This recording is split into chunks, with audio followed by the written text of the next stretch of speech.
the Bible isn't all bad. There's some actually good stuff in there that actually holds up to the test of time and kind of holds true.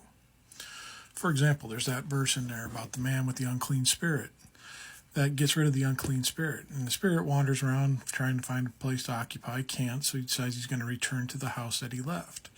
And when he returns, he finds the house swept clean and put in order and unoccupied. So he gathers up a few more spirits with him, comes inside and makes it worse off than it was before.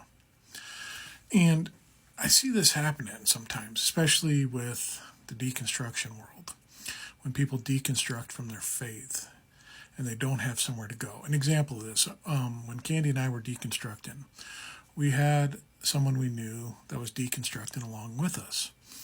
And they were seeing truths and evidences of false teachings and everything else we saw, and that this whole message that we were being taught was skewed from a man's point of view, and that there was a deeper message in there that could have been found, some good truths that could be pulled from there on how to live life. It has nothing to do with religion, churches, or anything like that. But what happened was this person wasn't doing the work, and they weren't continuing to pursue, and they left their house swept clean, unoccupied. And another spirit came in and occupied them, a narcissistic relationship in this case. So they left one narcissistic relationship and jumped right into another one because they didn't do the interpersonal work of finding and establishing some good, strong boundaries. They didn't bind up all the bad stuff that was going to happen and place it where it needed to go. They were an empty vessel searching and found something else to fill that void inside of them, instead of continuing to pursue truth, pursue what is out there, what is real, what's about to happen. So they went into this narcissistic relationship, and it really destroyed a lot of things between us, because this narcissistic relationship really took hold and became worse than the religion ever was. It's a prime example of what happened there. And it illustrates a point that I think we need to concentrate on as people that have deconstructed from the faith, that have left religion. It's easy for us. We're kind of, when we first start to leave and step across that line and outside that bubble of the umbrella of protection of God, we're kind of in a wilderness, wandering alone. We're out at sea, floating aimlessly, no land in sight. And in our case, we were lucky. We found some good teachers that were kind of interpreting things a little differently, exposing what was truth, what was false, what really some of these messages could mean that had nothing to do with what the church and the church systems were putting forth.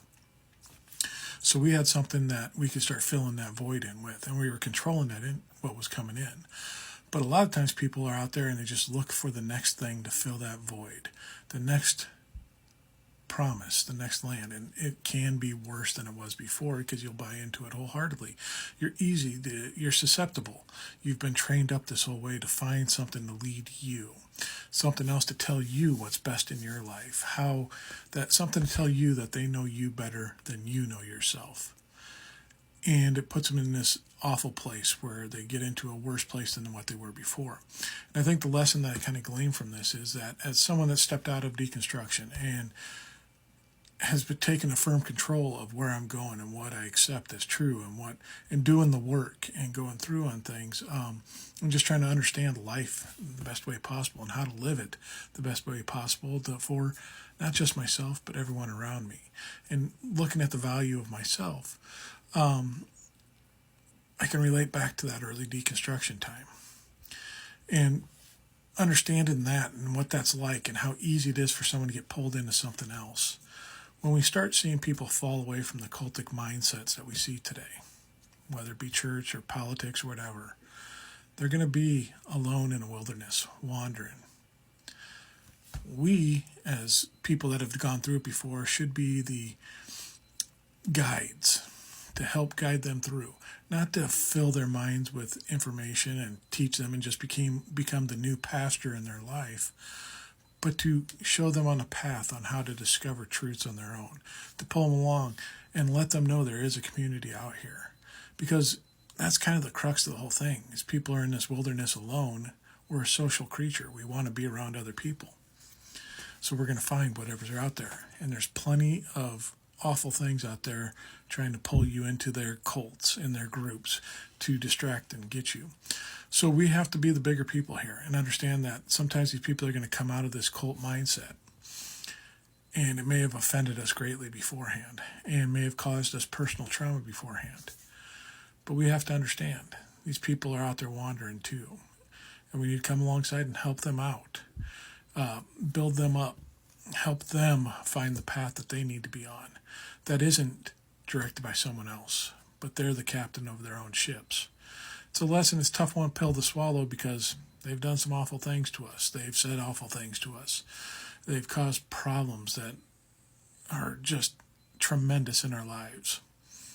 But we have to be the big people when they start breaking off and coming alongside of them, letting them know, hey, you did me wrong, and that's going to be tough to forget, tough to forgive. But I'm going to help you get on this path to come alongside too. It's going to be tough. It's going to be a lot of learning and a lot of crow eating. But it's worth it when you get out and you start controlling your own destiny.